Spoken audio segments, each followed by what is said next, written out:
Hey fans, how about we put some coil spacers in my LX470?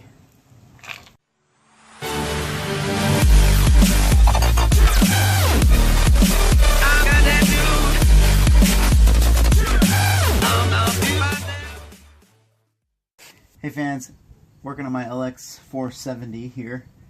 I wanted to lift it a little bit, and I got these springs here. These are the 2865s, but I wanted to also maintain the AHC, the adjustable height control. I messed with it some, and I just decided I'm not willing to go through the extra work of recalibrating the front torsion bars. So what I've decided to do instead is I'm going to use these 1-inch, they're 30mm spacers from Ironman, and the original springs. And if you look here, this spring with the green on it is a little taller than the one with the yellow. These are the stock springs, and I believe the green goes on the driver's side to compensate for the extra load. Why doesn't it work? That the springs and the adjustable height control shocks, they kind of share the load. So these springs are much lighter weight than these guys here. And so to try to mix the two just doesn't work right. I've looked online and found some guys try to make a go of it with some spacers for the shocks, and I tried that. I tried it out a little bit, and the fit, I just was not impressed with the fit. So I've chosen to take these springs off, put these springs back on, use the spacers, which will allow for a more of a stock ride, because the AHC works just fine in the vehicle. So the first thing you do to replace these springs: 1, disconnect the sway bar on either side at the rear axle. That'll allow the axle to move freely. 2, you'll have to disconnect the springs, or not the springs, but the shocks.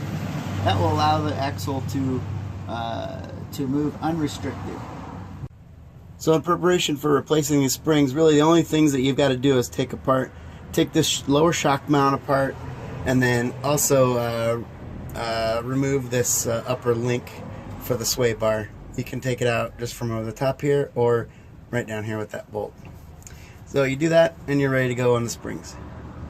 I've got a drop stinger from an old pickup I used to have, and I'm going to just jack the whole back of the vehicle up with that, and then I'm going to jack just one side at a time with this other floor jack that I've got. So, and after I jack it up and I take the wheel off, I'll be able to lower this side of the axle, and then the spring will basically just fall out. And then at which time I'll put one of these in, and then jack that side back up, put the wheel on, and then do the same on the other side. So, here we go.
So as I said, you notice these springs are much heavier than these, and that's because the shocks take up a certain percentage of the actual load on the back of the springs. So I'll be seeing if I can See if there's someone that's interested in these springs.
So get yourself a dead blow hammer to knock that spring, that shaft back on.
Alright, so here we are. I've got them in place.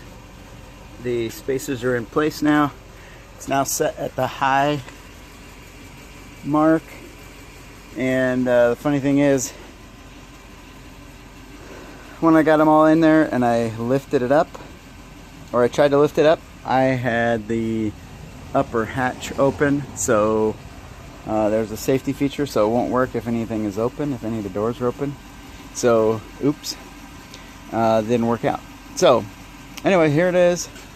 I still have some fine tuning to do on the height sensors and the pressures.